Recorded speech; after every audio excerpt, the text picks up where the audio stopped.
नमस्कार, तपाईहरुलाई Facebook page र युट्युब च्यानल एजुकेट द ह्युमनमा स्वागत छ। अब लागौं आजको टपिकतर्फ। आज हामी पढ्छौं मिशन जीके पार्ट 1 अन्तर्गत मौलिक हक तथा नागरिक कर्तव्य। नेपालको संविधान 2072 अन्तर्गत रहेका मौलिक हकहरू यस प्रकार रहेका छन्। नेपालको संविधान 2072 को भाग 2 को धारा 16 देखि 46 सम्म 31 वटा मौलिक हक रहेका छन्।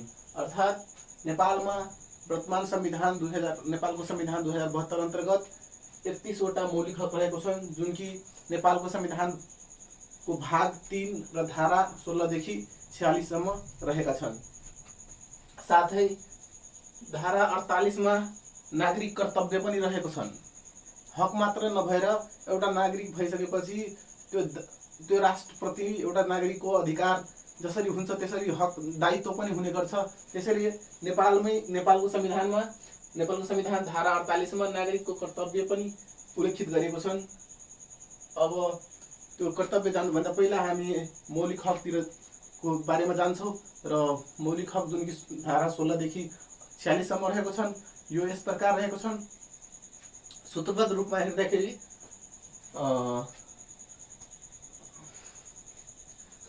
हेर्दाखेरि यो मौलिक हकलाई यसरी सूत्र बनाउन सकिन्छ। प्रत्येक धाराको त्यो प्रत्येक मौलिक हकको फर्स्ट लेटर, जस्तै यो सम्मानपूर्वक बाँच्न पाउने हकको स लिएर अथवा यो स्वतन्त्रताको हकको यो स्व लिएर है बनाउन सकिन्छ। जसलाई सूत्रको रूपमा लेख्दाखेरि सश्वास संज्ञा आयानी छुस धासुको सौस्वसी भारो स्रस्वा आम्बा जेससा उद्देश्य। अर्थात् यसलाई हामी सुरुमा 3 वटा त्यसपछि 2 वटा जसरी मिल्दो छ र्याम बनाउन सकिन्छ हैन।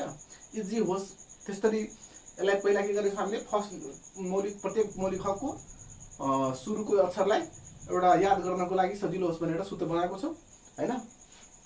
जुन सूत्र हामीले हेर्यौं यहाँ सुरुमा के गरेछौं, यसलाई सुरुमा सश्वास संज्ञा 3 वटा लिएछौं हैन। सश्वास संज्ञा, त्यसपछि 2 वटा, त्यसपछि आयानी छुस पनि एउटा 3 वटा छ हैन। त्यसपछि छ छुस जुन कि 2 वटा छ। त्यसपछि धासुगो पनि 3 वटा छ। त्यसपछि हामीले सौस्वसी भारो जुन कि 3 वटा रहेको छ, सौस्वसी र भारो। हामीले यसरी हेर्दाखेरि 3 वटा 2 वटा फेरि 3 वटा 2 वटा फेरि 3 वटा र 3 वटा, त्यसपछि के छ 2 वटा।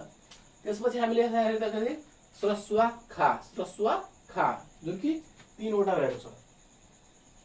त्यसपछि आमबाद जुन कि 4 वटा रहेको छ। र त्यसपछि हामी हेर्न सक्छौं जेससा जुन कि यो 4 वटा रहेको छ। त्यसपछि 3 वटा, त्यसपछि उद्देश्य 3 वटा। यसरी हेर्दाखेरि यो 3 वटा, त्यसपछि यो 2 वटा, त्यसपछि यो 3 वटा, त्यसपछि यो 2 वटा, त्यसपछि यो 3 वटा, त्यसपछि यो 3 वटा, त्यसपछि त्यो भारोको 2 वटा, सश्वास खाको 3 वटा, त्यसपछि आमबादको 4 वटा, यो जेससाको 3 वटा र यो उद्देश्यको 3 वटा। यसरी हेर्दाखेरि कुलमा 31 वटा हुँदो रहेछ हैन। अब यसरी हेर्दाखेरि अब सूत्र हामीले लेखिसकेपछि यो मैले हामीले सूत्र याद गर्न सक्यौं भने के छ, हामीले यो मौलिक हक पनि याद गर्न सक्छौं। तर हामीले एकचोटी यो सूत्र चाहिँ माइन्डमै राख्नुपर्ने हुन्छ भने यो चाहिँ हामीले त्यसको भरमा यो चाहिँ निकाल्न सकिन्छ।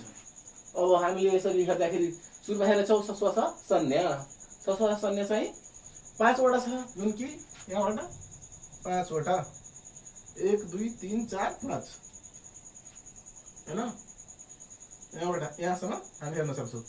सश्वास संज्ञा भन्नाले सबाट सम्मानपूर्वक बाँच्न पाउने हक, त्यसपछि स्वबाट स्वतन्त्रताको हक, त्यसपछि सबाट समानताको हक, सुरुको सबाट सम्मानपूर्वक बाँच्न पाउने हक, त्यसपछि स्वतन्त्रताको हक, त्यसपछि समानताको हक, त्यसपछि के छ 19 नम्बरमा सञ्चारको हक, त्यसपछि 20 नम्बरमा के छ धारा 20 नम्बर भन्नाले धारा 20 मा न्याय भनेको न्यायको हक।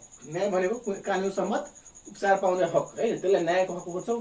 त्यसपछि हामीले हेर्न सक्छौँ 21 नम्बरमा रहेको छ न्याय संविधान पर्यो संज्ञा। त्यसपछि आयानी छुस। आयानी छुसको लागि हेर्दाखेरि अबाट हामीले के हेर्न सक्छौँ अपराध पीडितको हक र त्यसपछि याबाट यातना विरुद्धको हक। त्यसपछि 23 नम्बरमा धारा 23 मा रहेको छ निवारक नजरबन्द विरुद्धको हक। निवारक नजरबन्द विरुद्धको हक। त्यसपछि 24 मा रहेको छ छुबाट छुवाछुत तथा भेदभाव विरुद्धको हक। यसरी हामीले यहाँ हेर्न सक्छौँ धारा 21 बाट धारा 24 सम्म। त्यसपछि धारा 25 बाट हेर्न सक्छौँ। धारा 25 मा के छ सधा यहाँबाट हेर्छ छुसको छ यहाँबाट हेर्यो। त्यसपछि त्यसपछि धासुको सबाट सम्पत्तिको हक। त्यसपछि के छ 27 मा धाबाट धार्मिक स्वतन्त्रताको हक। 27 धारा 27 को सुबाट सूचनाको हक। 28 को धारा 28 को गोबाट गोपनीयताको हक। 29 धारा 29 को सोबाट शोषण विरुद्धको हक। त्यसपछि के छ 30 को सोबाट स्वच्छ वातावरणको हक। 31 नम्बरमा के छ धारा 31 को सीबाट शिक्षाको हक। धारा 32 मा भाबाट भाषा तथा संस्कृतिको हक। त्यसैगरी यसरी हेर्न सक्छौँ धारा 29 धारा 33 मा रोबाट रोजगारीको हक। 34 मा श्रमबाट श्रमको हक।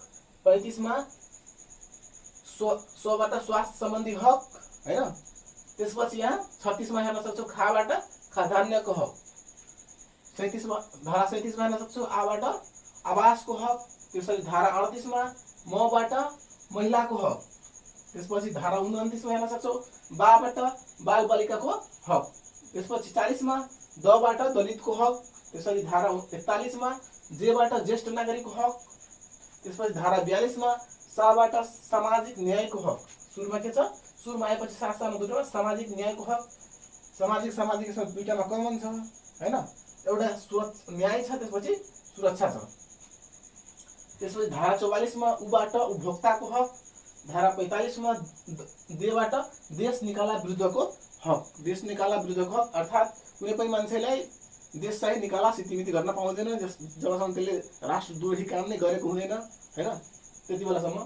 त्यसपछि 46 मा रहेको छ सबाट संवैधानिक उपचारको हक। संवैधानिक उपचार भनेको कुनै पनि व्यक्तिले जतिसुकै पनि ठुलो क्राइम गरेको होस् हैन त्यसलाई डाइरेक्टै गोली चाहिँ हान्न मिल्दैन हैन। पहिला एउटा संवैधानिक उपचारमा अर्थात् त्यसले आफूले राख्न सक्ने अदालतमा आफूले प्रस्तुत गर्न सक्ने तर्क अथवा आफूले वकिल राखेर आफ्नो पक्षमा बहस चाहिँ गराउने सक्ने अधिकार हुन्छ नि अन्तिम रूपमा त्यसलाई के भन्छ संवैधानिक उपचारको हक। अर्थात् कसैले चाहेर जे पनि गर्न सक्दैन कानुन राज्य भएकोले हैन त्यसलाई के भन्छ संवैधानिक उपचारको हक। यसरी हामी हेर्यौं धारा 16 देखि धारा 46 सम्म नेपालको संविधान 2072 को भाग 3 धारा 16 देखि 46 सम्म 31 वटा मौलिक हक जसलाई हामी इजी रूपमा यसरी सूत्रबद्ध तरिकाले याद गर्न सक्यौं भने हामीलाई लङ टर्मसम्म याद गर्न सकिन्छन्।